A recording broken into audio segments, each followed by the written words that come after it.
تبت يدا أبي لهب وتب ما أغنى عنه ماله وما كسب سيصلى نارا ذات لهب وامرأته حمالة الحطب في جيدها حبل من مسد। পবিত্র কোরআনের 114টি সূরার মধ্য থেকে 111 নম্বর সূরা আপনাদের সামনে তেলাওয়াত করলাম। এই সূরার নাম সূরাতুল লাহাব। এই সূরাটি এখানে যারা আছেন আমি আশাবাদী প্রায় সকলেরই মুখস্থ আছে। এই সূরা মক্কায় অবতীর্ণ হয়েছে। সূরা ফাতিহার পরে অবতীর্ণ সূরা সূরাতুল লাহাব। এই সূরার দুটি নাম, একটা হলো সূরাতুল লাহাব আর একটা হলো সূরাতুল মাসাদ। লাহাব নামকরণ করা হয়েছে, এই সূরায় দুইটা লাহাব শব্দ আছে।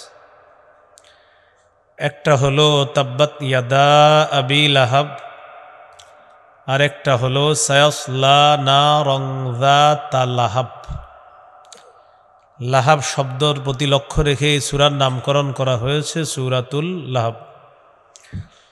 এই সূরার শেষে আছে দেখবেন ফি জিদিহা হাবলুম মিম মাসাদ। মাসাদ শব্দের প্রতি লক্ষ্য রেখে এই সূরার নামকরণ করা হয়েছে সূরাতুল মাসাদ।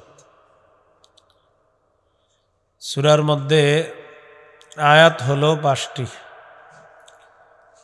1 থেকে 3 নম্বর আয়াত পর্যন্ত আলোচনার বিষয় হলো আবু লাহাব, নবীর চাচা আবু লাহাব। 4 নম্বর এবং 5 নম্বর আয়াতের আলোচনা হলো আবু লাহাবের স্ত্রীকে নিয়ে। একজন কাফের আর একজন কাফেরা, একজন হলো পুরুষ কাফের আর একজন মহিলা। এই দুইজনকে নিয়ে আলোচনা পুরা সূরার মধ্যে। সূরা আয়াত হলো 5টা। 1 থেকে 3 নম্বর আয়াতে কাফের স্বামী আবু লাহাবের আলোচনা। 4-5 নম্বর আয়াতে কাফেরা স্ত্রী আলোচনা। এই সূরাটি নাজিলের প্রেক্ষাপট, আল্লাহ এই সূরা কেন নাজিল করলেন। সহিহ বুখারীর 4770 নম্বর হাদিসে আছে, আল্লাহ তাআলা যখন সূরাতুশ শুআরার 214 নম্বর আয়াতে কারিমা নাজিল করলেন, সেই আয়াতের মধ্যে আছে ওয়ানদির আশীরাতাকাল আকরাবিন। নবী, আপনি আপনার নিকটাত্মীয় যারা আছে তাদেরকে ভয় দেখান, সতর্ক করেন, প্রকাশ্যে দাওয়াতের কাজ শুরু করেন। গোপনে হয়েছে অনেক, এখন প্রকাশ। সাঈদা রাসূলুল্লাহ সাল্লাল্লাহু আলাইহি ওয়াসাল্লাম আলাস সাফা। রাসূলুল্লাহ সাল্লাল্লাহু আলাইহি সাল্লাম সাফা পাহাড়ের উপর আরোহণ করলেন। ফাজআলা ইউনাদি ইয়া বানি ফিহরিন ইয়া বানি আদিন লিবতুনি কুরাইশ। কুরাইশের বিভিন্ন এলাকার নাম ধরে ধরে রাসূল সাল্লাল্লাহু আলাইহি সাল্লাম ডাকতে লাগলেন, হে বনি ফিহর, হে বনি আদি। ফাজাআ আবু লাহাবিন ওয়া কুরাইশ। নবীজির ডাকে আবু লাহাব এবং কুরাইশরা দলে দলে উপস্থিত হলো পাহাড়ের সামনে। فجعل الرجل إذا لم يستطيع أن يخرج أرسل رسولا لينظر ما هو। যেই ব্যক্তি আসতে পারল না নবীজির ডাকে সাড়া দিয়ে, ওই ব্যক্তি আরেকজনকে পাঠায়া দিছে, দেখো তো মুহাম্মদ কি বলে, একটু শুনে এসে আমাকে জানাবা। মানুষ সবাই পাহাড়ের নিচে অপেক্ষমান। পাহাড়ের উপরে উঠে আবু লাহাবের এবং সাঙ্গপাঙ্গ যারা, তারা সব নিচ থেকে দেখতেছে, আর নবীজি উপরে আছে। আর সম্পর্কে নবী হলেন আবু লাহাবের ভাতিজা, আমাদের নবীজি আবু লাহাবের ভাতিজা। তো নিচে আবু লাহাব, কুরাইশরা আছে, উপরে রাসূল সাল্লাল্লাহু আলাইহি সাল্লাম। নবীজি সকলকে লক্ষ্য করে বললেন, আরাআইতাকুম লাউ আখবারতুকুম আন্না খাইলান বিল ওয়াদি তুরিদু আন তুগীরা আলাইকুম আকুনতুম মুসাদ্দিকিয়া। আমি যদি তোমাদেরকে বলি এই পাহাড়ের পিছনে একদল শত্রু সেনা অপেক্ষা করছে যারা তোমাদের উপর অতর্কিত হামলা চালাবে, তোমরা কি আমার কথা বিশ্বাস করবা? ক্বালু না'আম মা জাররাবনা আলাইকা ইল্লা সিদকা। সবাই বলল, অবশ্যই তোমার কথা বিশ্বাস করব, কারণ তোমাকে জীবনে কখনো সত্য ছাড়া মিথ্যা বলতে কখনো আমরা দেখি নাই, যাচাই বাছাই করে দেখেছি তুমি সব সময় সত্য কথা বলো। এটা হলো সহিহ বুখারীর 4770 নম্বর হাদিস। বুখারীর 4972 নম্বর হাদিস আছে। عن عبد الله بن عباس رضي الله تعالى عنهما أن النبي صلى الله عليه وسلم خرج إلى البطحاء فصعد إلى الجبل। নবীজি বাতহা নামক এলাকায় গেলেন, পাহাড়ে উঠলেন, ওঠার পর বললেন, ইয়া সাবাহা, ও মক্কার লোক সকল এইদিকে আসো, তোমাদের সাথে আমার কথা আছে। ফাজতামাআত ইলাইহি কুরাইশ, কুরাইশরা দলে দলে পাহাড়ের নিচে গিয়ে জমায়েত হলো, উপস্থিত হলো। ওই উপস্থিতির মধ্যে আবু লাহাব আছে, কুরাইশরা আছে। নবীজি বললেন, আরাআইতুম ইন হাদ্দাসতুকুম আন্নাল আদুওয়া মুসাব্বিহুকুম আও মুমাসসিকুম আকুনতুম তুসাদ্দিকুনি। আগের হাদিসে আল্লাহ নবী বললেন, আমি যদি বলি পাহাড়ের পিছনে একদল শত্রু সেনা অপেক্ষা করতেছে, এটা আগের হাদিসের বক্তব্য। এই হাদিসের মধ্যে নবী বলেন, আমি যদি তোমাদেরকে বলি একদল শত্রু সেনা রাতে অথবা সকালে তোমাদের উপর অতর্কিত হামলা চালাবে, তোমরা কি আমার কথা বিশ্বাস করবা? সবাই এক বাক্যে জবাব দেয়, অবশ্যই তোমার কথা বিশ্বাস করব। তখন নবী বললেন, ইন্নী নাযীরুল লাকুম বাইনা ইয়াদাই আযাবিন শাদীদ, আমি তোমাদেরকে কঠিন আযাবের ভয় দেখাচ্ছি। আল্লাহকে আল্লাহ মানো, যদি আল্লাহকে আল্লাহ না মানো তাহলে আল্লাহ তোমাদেরকে কঠিন আযাব দিবে। এই কথা বলার সাথে সাথে আবু লাহাব বলল, তাব্বান লাকা সাইরাল ইয়াউম আলিহাদা জামাতানা, তুমি কি আমাদেরকে এই কারণে একত্রিত করেছো মুহাম্মদ? তোমার পুরাটা দিন ধ্বংস হোক। নাউজুবিল্লাহ। তখন আল্লাহ তাআলা সূরা নাজিল করলেন, তাব্বাত ইয়াদা আবি লাহাবি ওয়া তাব, আবু লাহাবের দুই হাত ধ্বংস হোক, সে নিজেও ধ্বংস হোক। আল্লাহ তাআলা এই কারণে সূরা লাহাব নাজিল করলেন, আমার নবী ধ্বংস হবে না, তুই ধ্বংস হবি বলে দিল। এই হলো এই সূরা নাজিলের প্রেক্ষাপট। আল্লাহ বললেন ভয় দেখানোর জন্য নিকট আত্মীয়দেরকে। সহিহ বুখারীর 2753 নম্বর হাদিসে আছে, قال رسول الله صلى الله عليه وسلم يا معشر قريش اشتروا أنفسكم فإني لا أغني عنكم من الله شيئا। ও কুরাইশ সম্প্রদায়, নিজেদেরকে আগুন থেকে বাঁচাও, আমি তোমাদের আল্লাহর আযাবের মোকাবেলায় কোনো উপকার করতে পারবো না।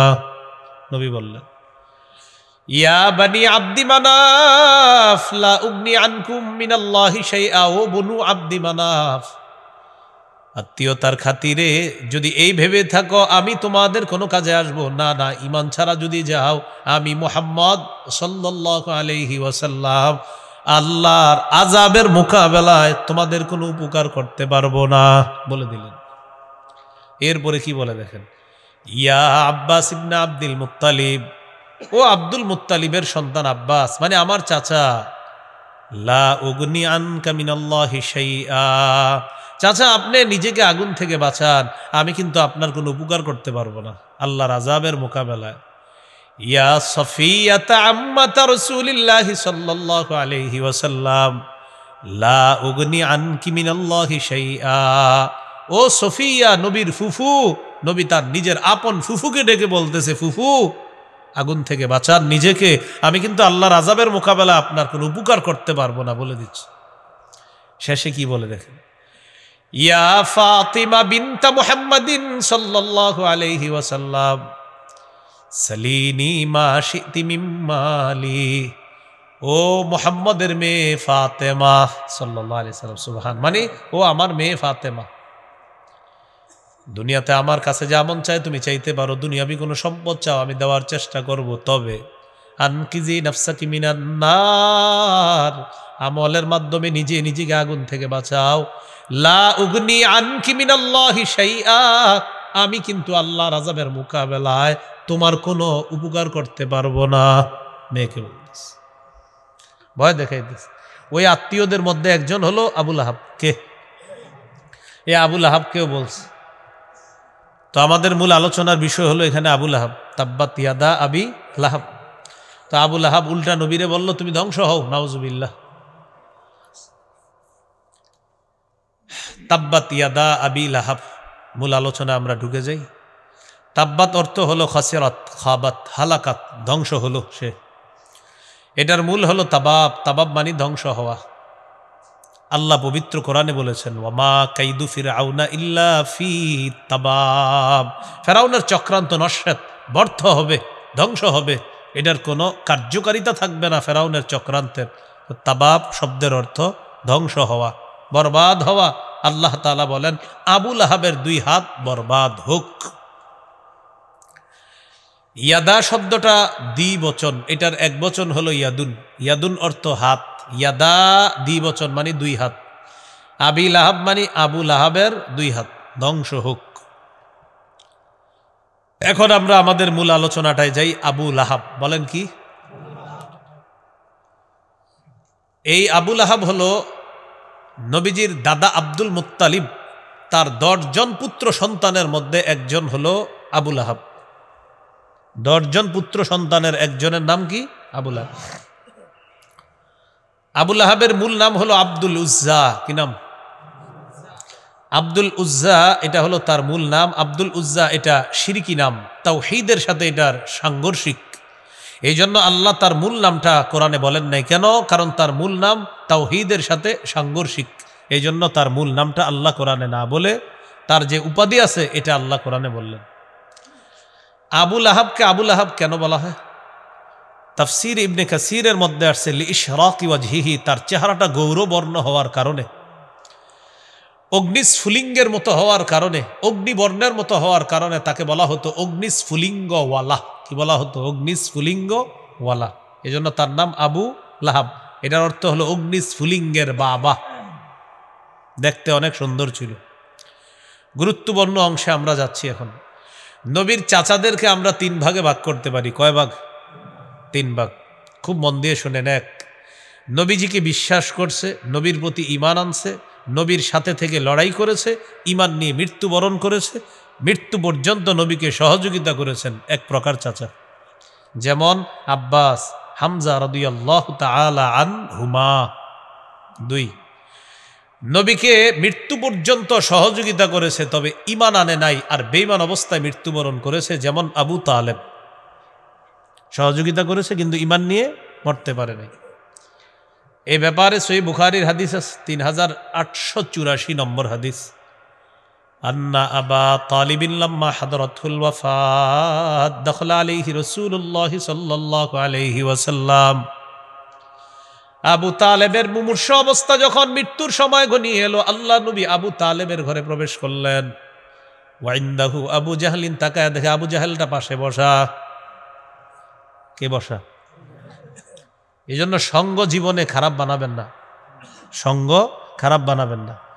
খারাপ সঙ্গের কারণে এমন হতে পারে নামাজ রোজা সব কিছু ত্যাগ করে এক পর্যায়ে আপনার জীবন যে কোন দিকে যাবে আল্লাহ হেফাজত করেন। তাই বন্ধু নির্বাচনে সতর্ক হতে হবে। আবু জাহেল বস। নবীজি ঢুকলেন, দাদা মারা যাবে, চাচা আবু তালেব মারা যাবে। নবীজি বললেন, চাচা একবার বলেন লা ইলাহা ইল্লাল্লাহ কালিমাতান উহাজ্জু লাকা বিহা ইনদাল্লাহি ইয়াউমাল কিয়ামাহ।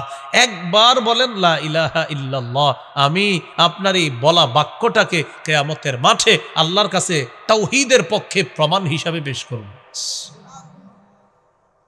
একবার মারা যাচ্ছে, কিন্তু একবার বললে হয়ে গেল।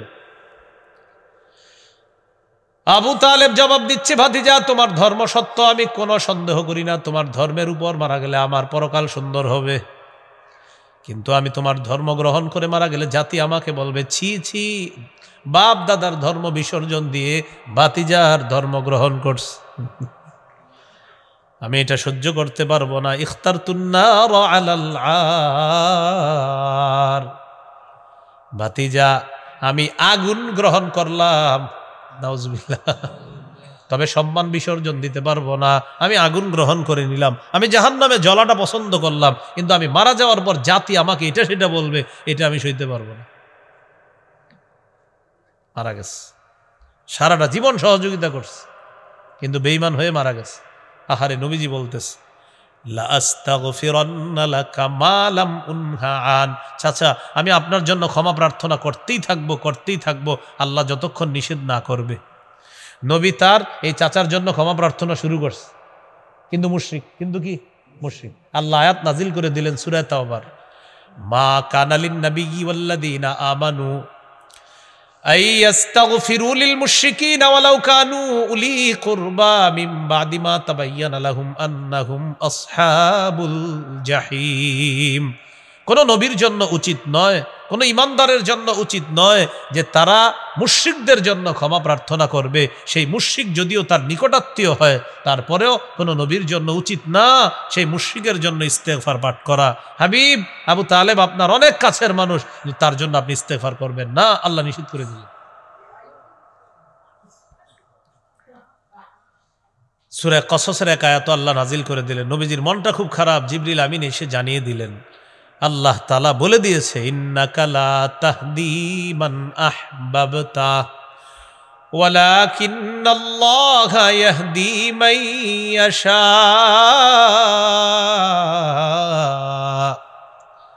নবী আপনি যাকে ভালোবাসেন, পছন্দ করেন, তাকে আপনি হেদায়েত দিতে পারবেন না, আল্লাহ তাআলা যাকে চান তাকেই হেদায়েত দিয়ে দিবেন। আপনার পছন্দের মানুষকে হেদায়েত দিতে পারবেন না, আল্লাহ যাকে চান আল্লাহ তাকে হেদায়েত দিবেন। আয়াত নাজিল করে দিলেন নিকট আত্মীয়র জন্য আপনি ইস্তেগফার করতে পারেন না, কারণ সে মুশরিক।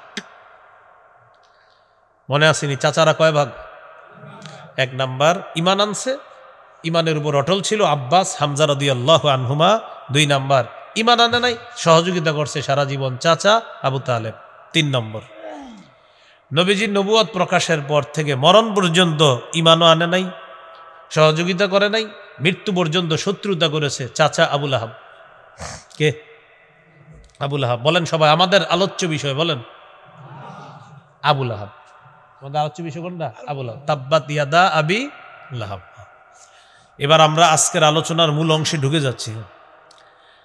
আবু লাহাবের 2 অবস্থা। প্রিয় ভাইয়েরা, কয় অবস্থা বলেন? নবীজির নবুয়ত প্রকাশের আগে 3 অবস্থা, নবীর নবুয়ত প্রকাশের পরে আবু লাহাবের 4 অবস্থা। অর্থাৎ নবুয়ত প্রকাশের আগে একটা, আর নবুয়ত প্রকাশের পরে আরেকটা। তো নবুয়ত প্রকাশের আগে আবু লাহাবের মৌলিক 3টে অবস্থা জানবো, আর নবুয়ত প্রকাশের পরে আবু লাহাবের 4টা অবস্থান জানবো। এই মোট 7 অবস্থা। কয় অবস্থা? তাহলে একটা নবুয়তের আগের, আরেকটা হলো নবুয়তের পরের। বলেন তো নবুয়তের আগে কয় অবস্থা, নবুয়তের পরে কয় অবস্থা? 4 অবস্থা। মৌলিক অবস্থা আর কি, আরো আছে ভয়ঙ্কর অবস্থা। নবুয়তের পূর্বের 3টা অবস্থা শোনেন আবু লাহাবের। 1 নাম্বার, আমাদের নবী যখন জন্মগ্রহণ করেছেন, নবীজির এই জন্মের সুসংবাদটা আবু লাহাবের কাছে তার দাসী সুয়াইবা দিয়েছে। খুশিতে আবু লাহাব তার দাসীকে আজাদ করে দিয়েছে।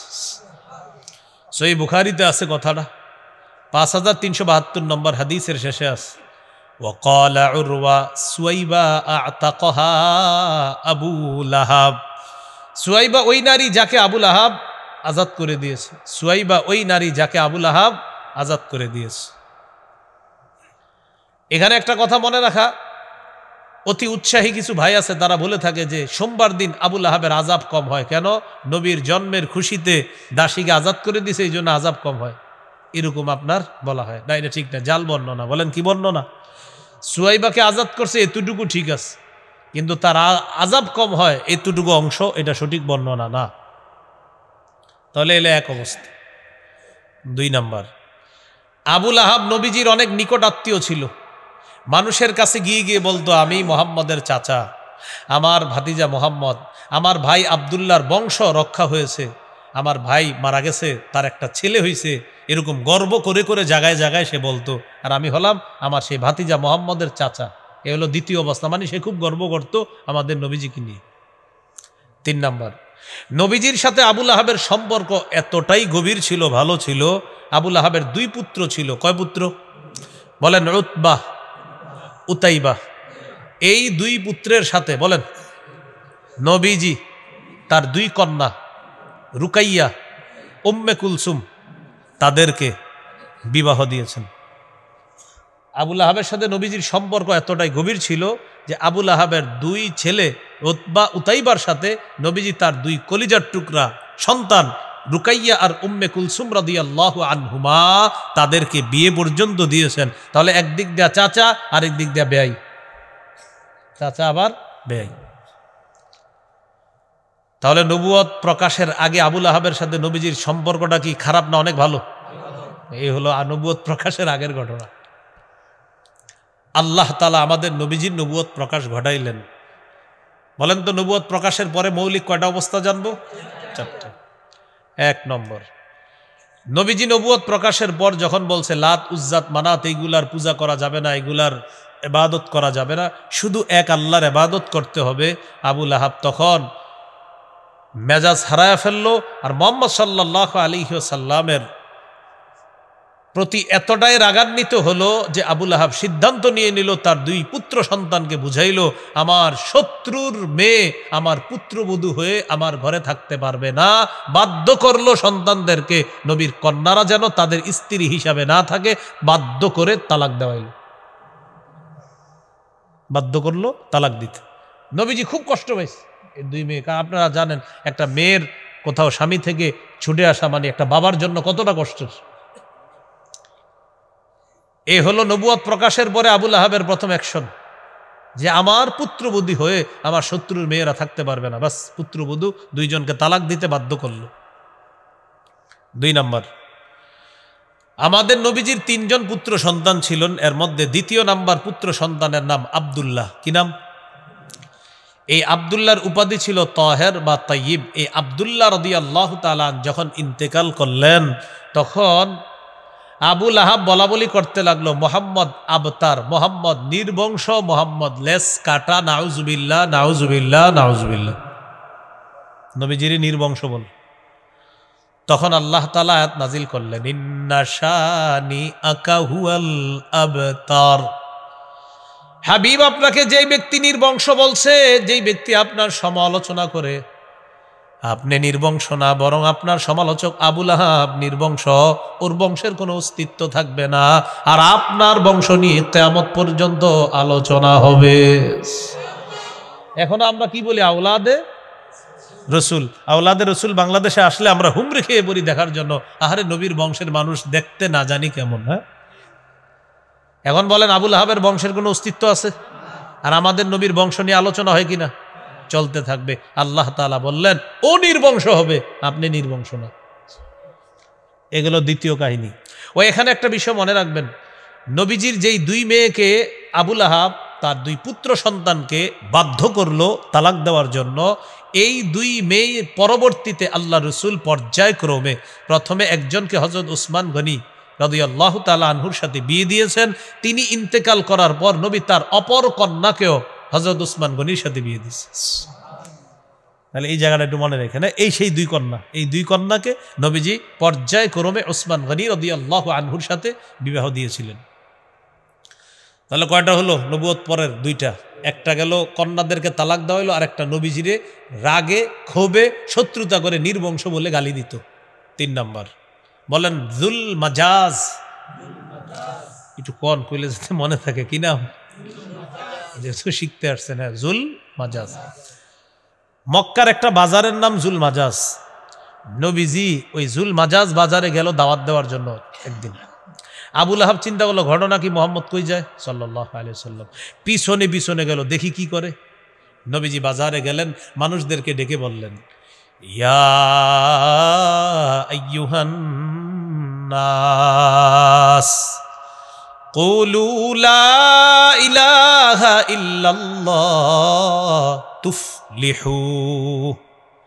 নবীজি দাওয়াত দিলেন, হে লোক সকল, তোমরা বলো আল্লাহ ছাড়া কোনো ইলাহ নাই, তোমরা সফলকাম হয়ে যাবা। আবু লাহাব পিছন থেকে আসলো, আসার পর উল্টাপাল্টা অনেকগুলা কথা বলে পাথর নিয়ে এসে আল্লাহ রসুলের উপর আক্রমণ করা শুরু করলো। পাথরের আঘাতে আল্লাহ রসুলের পা মুবারক থেকে রক্ত ঝরা শুরু হয়ে যায়, রক্ত পড়তেছে। এখান থেকে একটা শিক্ষা আছে, শিক্ষাটা হলো দাওয়াতের কাজ করতে গেলে এরকম আঘাত আসতে পারে, কর্মগত আঘাত। বলেন কি আঘাত? এই ব্যাপারে একটা হাদিস শোনেন, সহিহ বুখারীর 240 নম্বর হাদিস। এই হাদিসের বর্ণনাকারী আব্দুল্লাহ ইবনে মাসউদ রাদিয়াল্লাহু তাআলা তিনি বলেন, বাইনামা রাসূলুল্লাহ সাল্লাল্লাহু আলাইহি ওয়াসাল্লাম ইউসাল্লি বিফিনাইল কাবা, আল্লাহ নবী কাবা চত্বরে নামাজ আদায় করতেছিলেন। কাফের বেঈমানরা পাশে বসা, হঠাৎ একজন কাফের বলে উঠলো, আইয়ুকুম ইয়াজিউ বিসালা জাজুরি আলি ফুলান ফায়াদউহু আলা যহরি মুহাম্মাদিন ইদা সাজাদা।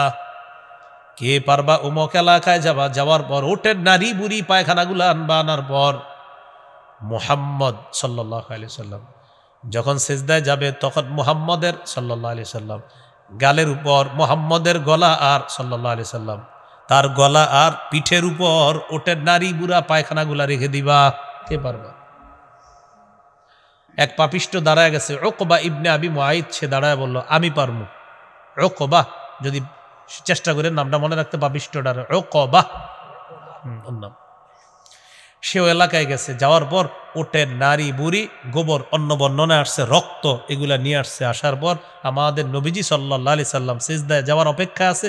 যেই সিজদায় গেলেন, সত্যি সত্যি নবীর এই গলা মোবারকের উপরে কাঁধ থেকে নিয়ে পিঠের বিশাল অংশ জুড়ে ওটের নারী বুড়ি পায়খানা রক্ত নাপাকগুলা রেখে দিস। মুয়াজ্জিন ডেলি 5 বার বলে, হাইয়া আলাস সালাহ হাইয়া আলাল ফালাহ। আমি আপনি কম্বলটা আরো মুড়ি দিই আর একটু পরে। আল্লাহ আমাদের সকলকে দাওয়াতের কাজ যেন আমরা অব্যাহত রাখতে পারি, চালু রাখতে পারি, এবং দাওয়াতের কাজ যেন আমরা সুন্দরভাবে কথা কর্মের আঘাত ইত্যাদিগুলো সহ্য করেও জারি রাখতে পারি। আল্লাহ তৌফিক দান করেন। এই হলো তাব্বাত ইয়াদা আবি লাহাব। এই আবু লাহাবের আলোচনা গেল। আল্লাহ তাআলা আবু লাহাবের 2 হাত কেন বললেন? একটা সুন্দর কথা আমরা শিখি সবাই মিলে, বলেন। আরবরা অংশ বলে পূর্ণ ব্যক্তিকে বুঝায়। কি বললাম? আরবরা অংশ বলে পূর্ণ ব্যক্তিকে বুঝায়। হাত কি পূর্ণ ব্যক্তি না অংশ? এই জন্য হাত বলে আরবরা পূর্ণ ব্যক্তিকেই বুঝায়। তাই আল্লাহ বললেন, তাব্বাত ইয়াদা আবি লাহাব, আবু লাহাবের 2 হাত ধ্বংস হোক, মানে আবু লাহাব ধ্বংস হোক। এখানে আল্লাহ অংশ বলে পূর্ণ আবু লাহাবকেই বুঝিস। ওয়া তাব্বা, এবং সে ধ্বংস, ডাবল ধ্বংস বললেন আল্লাহ। ধ্বংসের এটা গুরুত্ব দিলেন আল্লাহ তাআলা। এই গেল সূরা লাহাবের প্রথম আয়াত। দ্বিতীয় আয়াতে চলে যায় আমরা। মা আগনা আনহু মালুহু ওয়া মা কাসাব। আবু লাহাব 2টা বিষয় নিয়ে অহংকার করত। কয়টা? 1 নাম্বার সম্পদ, 2 নাম্বার সন্তান। সন্তানের আধিক্যতার পুত্র সন্তান নিয়ে অহংকার করত। সম্পদের অহংকার আর সন্তানের অহংকার নবীজি হাদিসের মধ্যে বলেন, তিরমিজির 1999 নম্বর হাদিস, قال رسول الله صلى الله عليه وسلم لا يدخل الجنة من كان في قلبه مثقال ذرة من كبر। রাসূলুল্লাহ সাল্লাল্লাহু আলাইহি ওয়াসাল্লাম বলেন, ওই ব্যক্তি জান্নাতে প্রবেশ করবে না যার অন্তরে সরিষা পরিমাণ অহংকার আছে। নাউযুবিল্লাহ। সে কোথায় যাবে না? জান্নাতে প্রবেশ করবে না। আবু লাহাব অহংকার করত 2 জিনিস নিয়ে, সম্পদ, সন্তান, পুত্র সন্তান, এটা নিয়ে সে অহংকার করত। তো আল্লাহ তাআলা বলেন, আল মালু ওয়াল বানুনা জিনাতুল হায়াতিদ দুনিয়া। মনে রাখবা সম্পদ সন্তান এগুলা দুনিয়ার চাকচিক্য। আল্লাহ বলেন ইন্নামা আমওয়ালুকুম ওয়া আওলাদুকুম ফিতনা। এ মানুষ মনে রাখবা তোমাদের সম্পদ আর তোমাদের সন্তান তোমাদের জন্য পরীক্ষা। আল্লাহ তাআলা বলেন ইয়া আইয়ুহাল্লাযীনা আমানু লা তুলহিকুম আমওয়ালুকুম ওয়ালা আওলাদুকুম আন যিকিরিল্লাহ। হে ঈমানদারগণ, তোমাদেরকে তোমাদের সম্পদ তোমাদের সন্তান যেন আল্লাহর স্মরণ থেকে গাফেল করে না দেয়, বিমুখ করে না দেয়। তাহলে বলেন তো কয় জিনিসের কথা এখানে আসতেছে? দুই জিনিস, সম্পদ সন্তান, সম্পদ সন্তান। আমরা একটা কথা মনে রাখা, সম্পদ আর সন্তানের মায়ায় যেন কখনো আল্লাহকে ভুলে না যাই, এই কথাটা মনে রাখা। আসেন আবু লাহাবের কথায় চলে যাই। 2 নম্বর আয়াত সূরা লাহাবের, মা আগনা আনহু মালুহু ওয়া মা কাসাব। আবু লাহাবের সম্পদ এবং তার সন্তান তার কোনো কাজে আসে নাই। বদর যুদ্ধে কাফেররা শোচনীয় পরাজয় বহন করার পর, শোচনীয় পরাজয় বরণ করার 7 দিন পর আবু লাহাবের গলার মধ্যে গুটি বসন্তের রোগ হয়েছে গলায়। বদর যুদ্ধে কাফেররা শোচনীয় পরাজয় হলো। শোচনীয় পরাজয় গ্রহণ করার পর, এই শোচনীয় পরাজয়ের পর 7 দিন পর আবু লাহাবের গলার মধ্যে গুটি বসন্তের রোগ হয়েছে। আর আরবরা বসন্তের রোগ খুব ভয় পাইত, এটাকে তারা বিশ্বাস করত এটা ছোঁয়াছে রোগ, না জানি আমার গায়েও চলে আসতে পারে। আবু লাহাবের পুত্ররা দেখলো বাপের রোগ এটা বেড়ে যাচ্ছে, এক পর্যায়ে বসন্তের রোগে আবু লাহাবের মৃত্যু হয়ে গেল। সন্তানরা লাশ রেখে পালায়া চলে গেল। আবার আয়াতে আসেন, মা আগনা আনহু মালুহু ওয়া মা কাসাব। আবু লাহাবের সম্পদ কাজে আসলো না, সন্তান কাজে আসলো না, বাপের লাশ রেখে সন্তানরা পালায়া গেছে। কাজে আসছে? 3 দিন পর্যন্ত লাশটা পড়ে আছে। লাশ পচে, লাশ থেকে গন্ধ যখন বের হওয়া শুরু হয়ে যায়, এরপর আবু লাহাবের সন্তানরা ফিরে আসছে। আসার পর মক্কার এক ব্যক্তির সহায়তায় বাবার লাশটা মক্কার উঁচু ভূমির মধ্যে নিয়ে যায়। যেমন করোনা ভাইরাসের সময় কুটিপতির সন্তান বাবার লাশ রেখে হুজুরে ফোন দিছে, হুজুর ঠেকায় বললে তো আপনাকে স্মরণ করি, কি করা, ওই আব্বার লাশটা অমুক জায়গায় আছে, এটা ওখান থেকে নিয়ে যান, ভুলেও আমার বাড়ির দিকে কিন্তু আইসেন না। এমনি মায়ের পিঠ যখন লাগবো তখন আপনাদেরকে পিড়ে টিড়ে সংসদে গিয়ে গুলবো, আপনারা রং মাইখা বসেছিলেন, বাকি এখন আমার আব্বার লাশটা নিয়ে একটু দাফন করেন।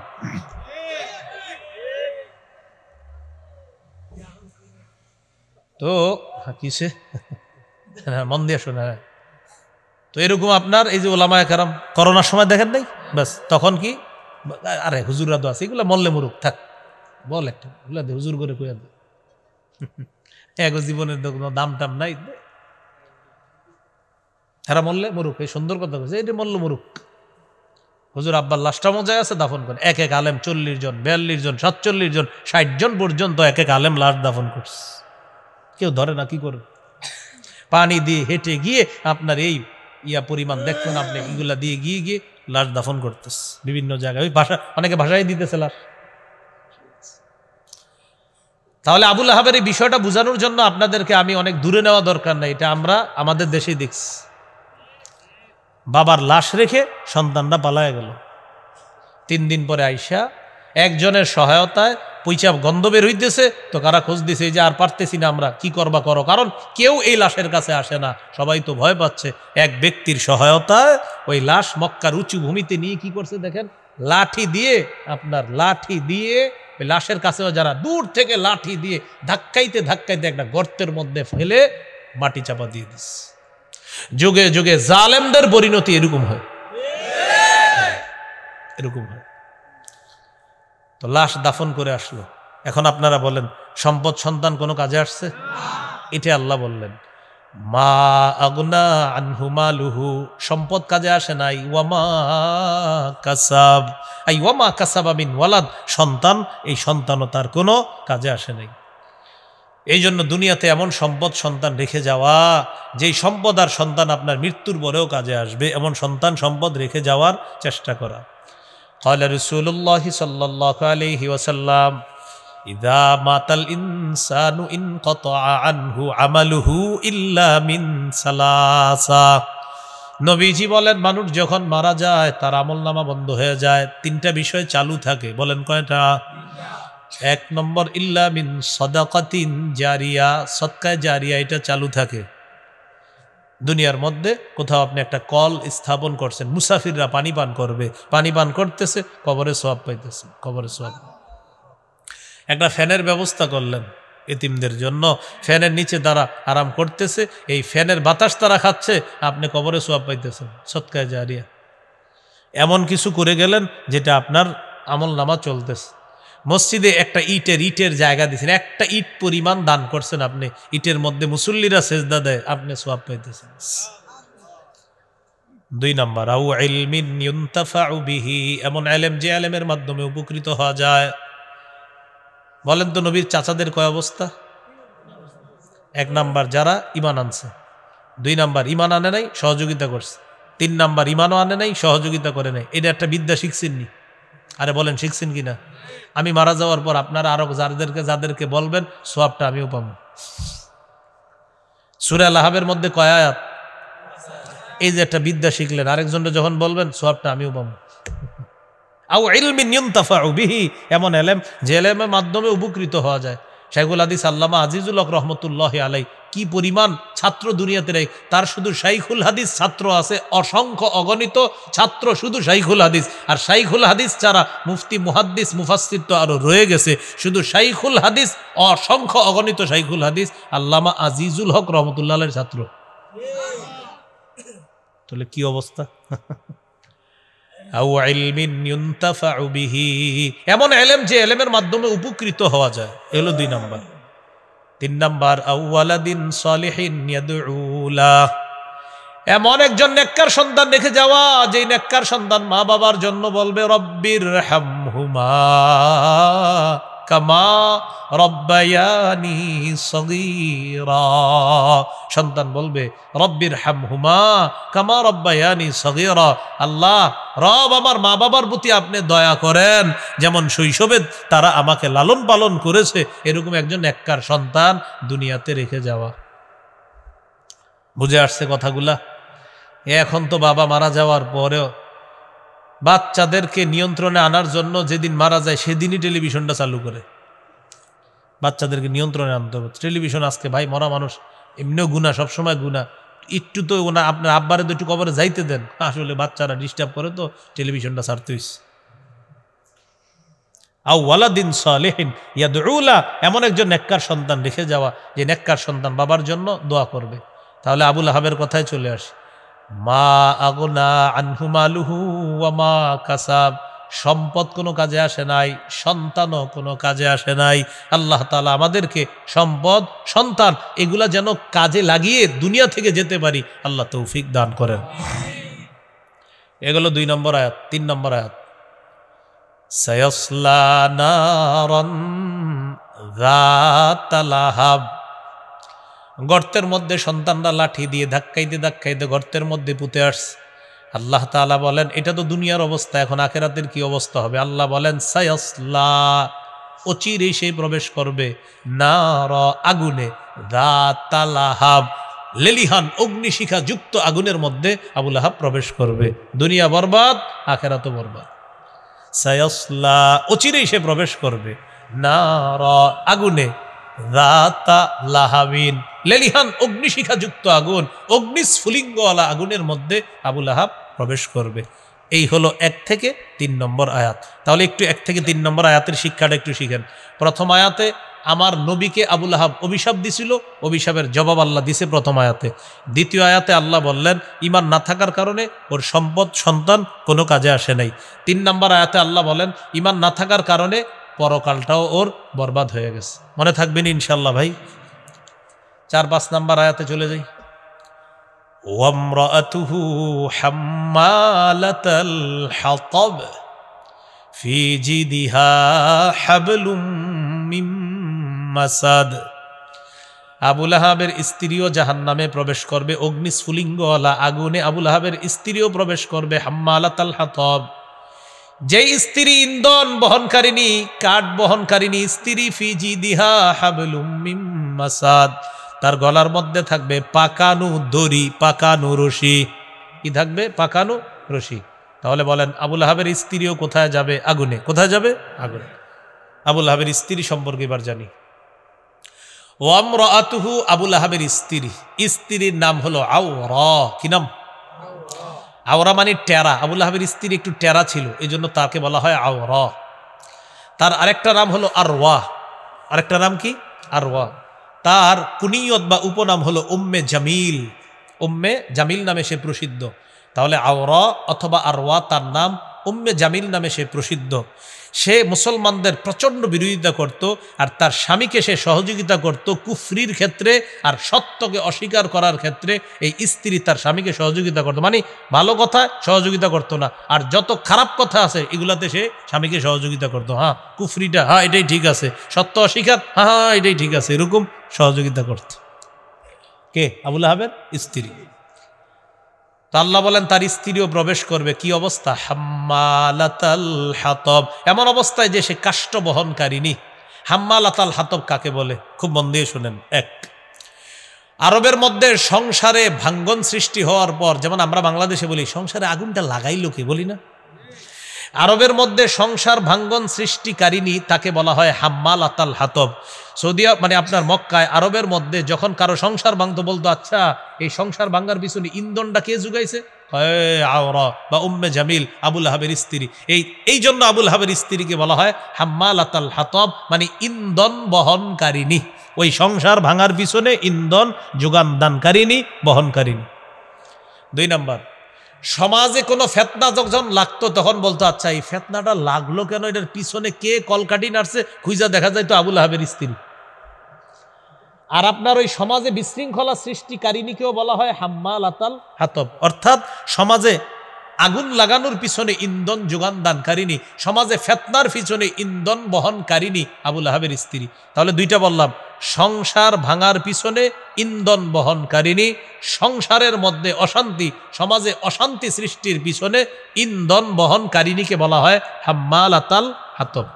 3, হাতব মানি কাঠ, হাম্মালা মানি বহন করা। আবুল আহাবের স্ত্রী ধনী মানুষ ছিল, কিন্তু কৃপণতা করে সে কোনো দাস দাসী রাখতো না, কারণ দাস দাসী দিয়ে কাজ করাইলে তাদেরকে টাকা পয়সা দিতে হবে, বেতন দিতে হবে। কৃপণতা করে ও নিজে জঙ্গলে যাইতো, যাওয়ার পর সেখান থেকে লাকড়ি কাঠ এগুলা নিয়ে গলার মধ্যে যে পাকানো রশি এটা দিয়ে বেঁধে সে নিজেই লাকড়ি নিয়ে আসতো, জ্বালানি সংগ্রহ করে এনে সে রান্না বান্না করত। আর কাঠ বহনকারিনীর আরবি হলো হাম্মালাতাল হাতব। আল্লাহ জানে মনে থাকবেনি। তাহলে 1 নাম্বার, সংসার ভাঙ্গার পিছনে ইন্ধন বহনকারিনী হাম্মালাতাল হাতব। 2, সমাজে ফেতনা সৃষ্টির পিছনে ইন্ধন বহনকারিনী হাম্মালাতাল হাতব। 3, কৃপণতা করে কাঠ সংগ্রহ করে কাঠ নিজে বহনকারিনীকেও বলা হয় হাম্মালাতাল হাতব। আল্লাহ জানে মনে থাকবেনি। এই এখন থেকে যখন পড়বেন ওয়ামরাতুহু হাম্মালাতাল হাতব, এটা পড়বেন সাথে সাথে যেন আপনার একটা ইতিহাস আপনার মাথায় এসে পড়ে, হাম্মালাতাল হাতব তো ওই জিনিস সংসার ভাঙে, ওই জিনিস সমাজে ফেতনা সৃষ্টি করে, এরকম যেন আপনার মাথায় চলে আসে। এই হলো হাম্মালাতাল হাতব। ফি জিদিহা হাবলুম মিন মাসাদ, সে যখন জাহান্নামে প্রবেশ করবে তখনও তার গলার মধ্যে ওই পাকানো রশি দিয়ে কাঠ থাকবে। এই অবস্থায় তাকে রশি দিয়ে বেঁধে টানতে টানতে জাহান্নামে নিক্ষেপ করা হবে।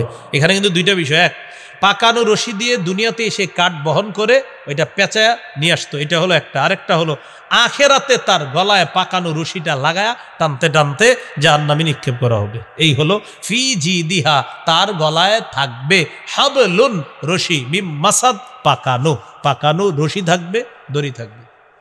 শেষ হয় নাই কথা। আবুল আহাবের স্ত্রী মুসলমানদেরকে সহ্য করতে পারতো না।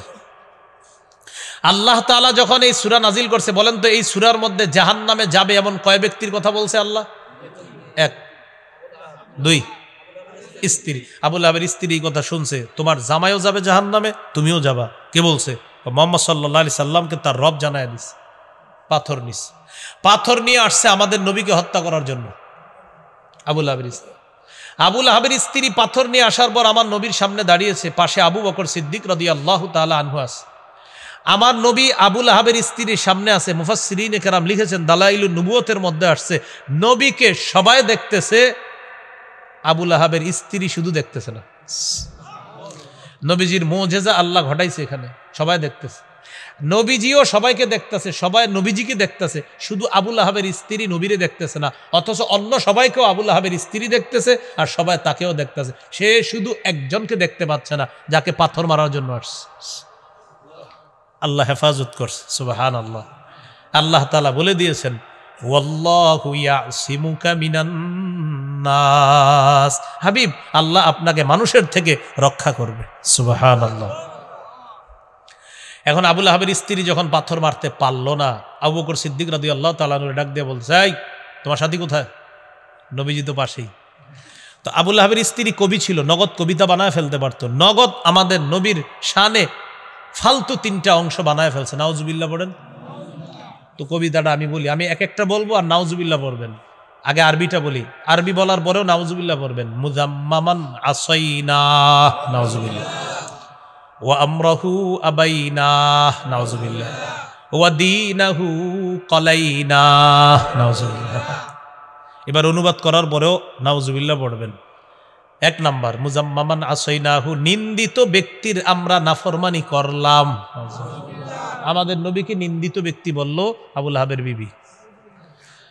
এরপর বলল আমরাহু আবাইনা, আমরা তার আদেশ প্রত্যাখ্যান করলাম। নবীজির আদেশ আমরা গ্রহণ করলাম না, প্রত্যাখ্যান করলাম। আবাইনা, অস্বীকার করলাম। 3 নাম্বার বলল ওয়াদিনাহু কলাইনা, নবীর এই দিনকে আমরা ঘৃণা ভরে প্রত্যাখ্যান করলাম। এই হলো আমার নবীর শানে ফালতু 3টা অংশ নগদ বানায় ফেলছে আবুল আহাবের। ও কবি ছিল, নগদ আপনার কবিতা বানায় ফেলতে পারতো। এই হলো আবুল আহাবের স্ত্রী। এখান থেকে একটা বিষয় ভাই সারা জীবন মনে রাখবেন, স্বামী স্ত্রী 2 জনের মধ্যে একজন যদি মোটামুটি ভালো হয়, তার সংস্পর্শে আরেকজনও মাশাআল্লাহ ঠিক হয়ে যায়। এখানে জামাইটাও যেমন ছিল, বউটাও এরকমই ছিল। এই জন্য রাসূল সাল্লাল্লাহু আলাইহি সাল্লাম এক হাদিসে বলছে 3টা, আর এক হাদিসে বলছে 4টা, যে আল্লাহর কাছে 4টা জিনিস চেয়ে নিবা। কয়টা? এক হাদিসে 3টা আছে, আর এক হাদিসে আছে 4টা। লিয়াত্তাখিজ আহাদুকুম কলবান শাকিরা, 1, তোমাদের প্রত্যেকের উচিত আল্লাহর কাছে একটা এমন কলব চেয়ে নেওয়া যে কলব বেশি বেশি আল্লাহর শুকরিয়া আদায় করে। 2 নাম্বার, ওয়ালিসানান যাকিরা, এমন একটা জিহ্বা যেই জিহ্বা আল্লাহর জিকির করবে। 3 নাম্বার, আমরাআতান তুইনু আহাদাকুম আলা তাআতিল্লাহ, এমন একজন বিবি আল্লাহর কাছে চেয়ে নিবা যে বিবি তোমাদেরকে আল্লাহর ইবাদতে সহযোগিতা করবে। এমন একজন বিবি চেয়ে নিবা। এই জায়গায় আবুল আহাব ও খারাপ, বিবিটাও খারাপ ছিল, এই জন্য এটা হলো 3 নাম্বার। 4 নাম্বার, ওয়াজাসাদান সাবিরান আলাল বালা, এমন একটা শরীর আল্লাহর কাছে চেয়ে নিবা যে শরীরটা বালা মুসিবতে ধৈর্য ধারণ করতে পারে। সুবহানাল্লাহ। এই 4টার মধ্যে একটা হলো একজন নেককার বিবি। সহিহ মুসলিমের হাদিস 3535 নম্বর হাদিস। قال رسول الله صلى الله عليه وسلم الدنيا متاع الدنيا كلها متاع وفي رواية الدنيا متاع وخير متاع الدنيا المرأة الصالحة। নবীজি বলেন আদ-দুনিয়া কুল্লুহা মাতা, এই দুনিয়া পুরাটাই হলো ভোগের জায়গা। ওয়া খায়রু মাতা'id দুনিয়া আল মারআতুস সালিহা, এই পৃথিবীর মধ্যে সবচেয়ে শ্রেষ্ঠ সম্পদ হলো একজন নেককার স্ত্রী পেয়ে যাওয়া। একজন নেককার নারী এই পৃথিবীর সবচেয়ে দামি সম্পদ। তো এই দামি সম্পদটা আল্লাহর কাছ থেকে চেয়ে নেওয়া। মনে থাকবেন ইনশাআল্লাহ, আল্লাহ তাআলা তৌফিক দান করেন। এই জন্য নেককার নারী আর একটা প্রশস্ত বাড়ি, আর নেককার প্রতিবেশী, এটা আল্লাহর কাছ থেকে চেয়ে নেওয়া। নেককার নারী, প্রশস্ত বাড়ি, একটা আরামদায়ক গাড়ি, আর হলো একটা ভালো প্রতিবেশী। হাদিসে আসছে যার এই 4টা গুণ থাকবে সে সৌভাগ্যবান। 1 নাম্বার তার বউ নেককার, 2 নাম্বার তার প্রতিবেশী নেককার, 3 নাম্বার তার একটা আরামদায়ক গাড়ি আছে, 4 নাম্বার তার একটা বাড়ি আছে। তো মিলাইলে এইভাবে 1 নাম্বার নেককার নারী, 2 নাম্বার প্রশস্ত বাড়ি, 3 নাম্বার আরামদায়ক হালাল গাড়ি। কি গাড়ি? মানে হালাল ভাবে আর কি, আপনি আজাইরা ভাবে হবে না, হালাল ভাবে। হ্যাঁ, 3 নাম্বার। 4 নাম্বার নেককার প্রতিবেশী। এই 4 গুণ যার আছে নবীজি বলেন সে সৌভাগ্যবান পুরুষ। সে কি পুরুষ? সৌভাগ্যবান। তো এর মধ্যে একটা হলো নেককার স্ত্রী, যেটা আবুল আহাবের ছিল না। নিজেও ছিল কাফের, স্ত্রীও ছিল কাফেরা। এই জন্য দোনোজনের পরিণতি হয়েছে জাহান্নাম। আল্লাহ আমাদেরকে হেফাজত করেন। সর্বশেষ কথা, সূরা আল-আহব থেকে কি শিখলাম? 1, দাওয়াতের কাজে বাধা আসবে, করতে হবে। 2 দাওয়াতের কাজে বাধা দেওয়া হারাম। 3 দাওয়াতের কাজ যারা করবে তাদেরকে অভিশাপ দেওয়া এটা অন্যায়। 4 নাম্বার দাওয়াতের কাজ যখন আমরা করব কথার আঘাত আসতে পারে, কর্মের আঘাত আসতে পারে, এটা সইতে হবে। 4 নাম্বার যে কথাটা, ইমান ছাড়া সম্পদ সন্তান এগুলা কোনো কাজে আসবে না। 5 নাম্বার ইমান ছাড়া পরকাল বরবাদ। 6 নাম্বার আপনার সাথী যে হবে এটাও একটা সঠিক সাথী হতে হবে, অন্যথায় সেও জাহান্নামে যাবে। যার বাস্তব প্রমাণ আবু লাহাবের স্ত্রী তার স্বামীকে নাফরমানির কাজে সহযোগিতা করার কারণে, ইসলামের বিরোধিতা করার কারণে তার ঠিকানাও জাহান্নাম। আল্লাহ তাআলা আমাদের সকলকে সূরা লাহাবের মৌলিক যে শিক্ষাগুলো আছে এই শিক্ষাগুলো আমাদের জীবনে যেন আমরা বাস্তবায়ন করতে পারি, আল্লাহ তাআলা তৌফিক দান করেন। সূরা লাহাবের সবচেয়ে বড় একটা শিক্ষা হলো নবীর একদম নিকট আত্মীয় হওয়া সত্ত্বেও আবু লাহাবের ঠিকানা জাহান্নাম। একদম নিকট আত্মীয় হওয়া সত্ত্বেও আবু লাহাবের ঠিকানা কোথায়? জাহান্নাম। এই জন্য ইমান বড় দামি জিনিস, ইমান বড় দামি জিনিস। আমি আপনি আসলে সফল কিনা, মৃত্যুর সময় যদি ইমানটা নসিব হয় সত্যি আমি আপনি জিতে গেলাম, আর আমার আপনার মনে হবে আমি তো অনেক ভালো মানুষ। আল্লাহ না করেন, আল্লাহ না করেন, আল্লাহ না করেন, যদি ইমান নসিব না হয় হেরে গেলাম। আল্লাহ আমাদের সকলকে ইমানের উপর দায়াম কায়েম থেকে মুসলমান পরিচয় যেন দুনিয়া থেকে যেতে পারি, আল্লাহ তৌফিক দান করেন। সুবহানাল্লাহি ওয়া বিহামদিহি, সুবহানাকাল্লাহুম্মা ওয়া বিহামদিক, আশহাদু আল্লা ইলাহা ইল্লা আনতা আস্তাগফিরুকা ওয়া আতুবু ইলাইক। দাওয়াতের কাজ সম্পর্কে আরও বিস্তারিত জানার জন্য আমার একটা সংকলন আছে মিম্বরের আমানত, এটার প্রথম খণ্ডটা সংগ্রহ করবেন। প্রথম বয়ানটাই হলো দাওয়াত সম্পর্কে, কিভাবে দাওয়াত দিব, আমির কে হবে, আমিরকে মানার যোগ্যতা কি কি হতে হবে, এই বিষয়গুলো আলোচনা আছে। তো প্রথম খণ্ডের আরও আলোচনা হলো সন্তানের 64টা অধিকার, দ্বিতীয় খণ্ডের আলোচনা শিরিক বেদাত কুফুর তাওহীদ, তৃতীয় খণ্ডের আলোচনা হালাল হারাম, চতুর্থ খণ্ডের আলোচনা স্বামী স্ত্রীর অধিকার, পঞ্চম খণ্ডের আলোচনা লা ইলাহা ইল্লাল্লাহর ব্যাখ্যা, ষষ্ঠ খণ্ডের আলোচনা নামাজ সম্পর্কে। যাদের প্রয়োজন হবে অনলাইনে মিম্বরের আমানত লিখবেন, লেখার পর অর্ডার করবেন, বাংলা বাজার থেকে আপনার ঘরে পৌঁছে দিবে। আর এখানে ওরা গাড়িতে নিয়ে এসেছে, এখানে যাদের প্রয়োজন হবে আপনারা এই গাড়ি থেকেও সংগ্রহ করে নিতে পারেন। 6টা কিতাবই পারলে সংগ্রহ করে নেন, ওলামা হজরত সহ সর্বসাধারণ বেশি থেকে বেশি উপকৃত হবেন বলে আশা করছি ইনশাআল্লাহ।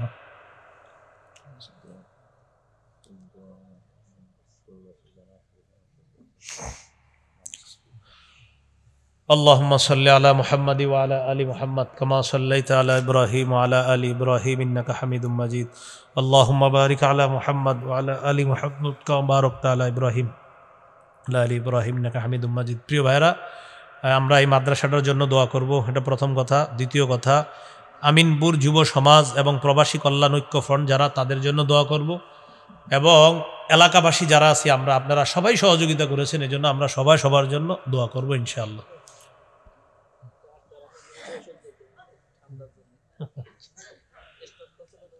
আলহামদুলিল্লাহ রাব্বিল আলামিন ওয়াল আকিবাতু লিল মুত্তাকিন ওয়াসসালাতু ওয়াসসালামু আলা সাইয়্যিদিল আমবিয়া ওয়াল মুরসালিন ওয়া আলা আলিহি ওয়া আসহাবিহি আজমাইন। রব্বানা যালামনা আনফুসানা ওয়া ইল্লাম তাগফির লানা রব্বিরহামহুমা কামা রাব্বায়ানি সাগীরা। মাবুদ মেহেরবান মাওলা, মেহেরবানি করে জীবনের সমস্ত গুনাহ খাতাগুলো মাফ করে দেন। আল্লাহ ঈমান ইসলামের উপর থাকার তৌফিক দান করেন, হেদায়েতের উপর অবিচল থাকার তৌফিক দান করেন। আল্লাহ জিন্দেগির গুনাহ খাতাগুলো মাফ করে দেন। মাবুদ মেহেরবান মাওলা, কুফর শিরিক বেদাত থেকে হেফাজত করেন। আল্লাহ আল্লাহ ঈমানের উপর অটল থাকার তৌফিক দান করেন। আল্লাহ ঈমানের উপর অটল থাকার তৌফিক দান করেন। আল্লাহ ঈমানের উপর অটল থাকার তৌফিক দান করেন। আল্লাহ ঈমানের উপর অটল থাকার তৌফিক দান করেন। আল্লাহ আল্লাহ মৃত্যুর সময় কালিমা নসিব করে দিয়েন। আল্লাহ মৃত্যুর সময় কালিমা নসিব করে দিয়েন। আল্লাহ মৃত্যুর সময় কালিমা নসিব করে দিয়েন। আল্লাহ মৃত্যুর সময় কালিমা নসিব করে দিয়েন। আল্লাহ মৃত্যুর সময় কালিমা নসিব করে দিয়েন। যে মুসলমানদের সামনে বসে কথা বললাম, যারা আমার সামনে বসে শুনেছে, মাওলা আমাদের সবাইকে আবার জান্নাতে দেখা করায়া দিয়েন। আল্লাহ আমাদেরকে জান্নাতে দেখা করায়া দিয়েন। আল্লাহ এলাকার ছোট বড় নারী পুরুষ যারা কবরে আছে তাদের কবরগুলা জান্নাতের বাগান বানায়া দেন। আল্লাহ আমিনপুরের যুব সমাজ, প্রবাসী কল্যাণ ঐক্য ফ্রন্টে যারা আছে মাওলা, তারা অনেক কষ্ট পরিশ্রম করেছে মাওলা, মেহেরবানি করে আল্লাহ তাদের কামায়ে হায়াতে বরকত দান করেন। আল্লাহ তাদেরকে উভয় জগতে জাযায়ে খায়ের দান করেন। আল্লাহ এলাকার মুরব্বিয়ানে কেরাম, ছোট বড় নারী পুরুষ সকলেই মাহফিলের জন্য কেউ অর্থ দিয়ে, কেউ শ্রম দিয়ে, কেউ টাকা পয়সা দিয়ে, কেউ দোয়া করে আল্লাহ সহযোগিতা করেছে মাওলা, আপনি সকলকে উভয় জগতে জাযায়ে খায়ের দান করেন। আল্লাহ আমাদের দোয়া আপনি কবুল করেন। আল্লাহ জামিয়া নুরিয়াকে আপনি কবুল করে নেন, এই মাদ্রাসাকে আপনি কবুল করে নেন। প্রতিষ্ঠাতা সাহেব আল্লাহ হজরতের হায়াতও আপনি বরকত দান করেন। আল্লাহ আমাদেরকে আপনি মাফ করে দেন। আল্লাহ এই জামিয়া নুরিয়াকে কামরাঙ্গীচরের জামিয়া নুরিয়ার মতো কবুল করে নেন। আল্লাহ হাফিজি হুজুরের জামিয়া নুরিয়ার মতো এটাকে কবুল করে নেন। আল্লাহ আমাদের দোয়া আপনি কবুল করেন। আল্লাহ আমাদের দোয়া কবুল করেন। আল্লাহ আয়েশা সিদ্দিকা রাদিয়াল্লাহু তাআলা, আবু বকর, ওমর, ওসমান, আলী, আব্দুল্লাহ ইবনে মাসউদ রাদিয়াল্লাহু তাআলা, আব্দুল্লাহ ইবনে আমর,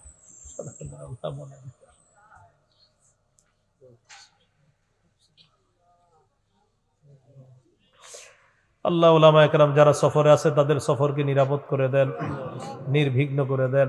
অনেক আলেমরা জুমার নামাজের উদ্দেশ্যে এই মুহূর্তে হয়তো বাংলাদেশের বিভিন্ন অঞ্চল থেকে রওনা করেছে, করতেছে, করবে। মাওলা আল্লাহ সকলকে নিরাপদে নির্বিঘ্নে আপন গন্তব্যে পৌঁছায় দিয়েন। আল্লাহ জানমালের অ্যাক্সিডেন্ট থেকে আমাকে আমাদের সকলকে আপনি হেফাজত করেন।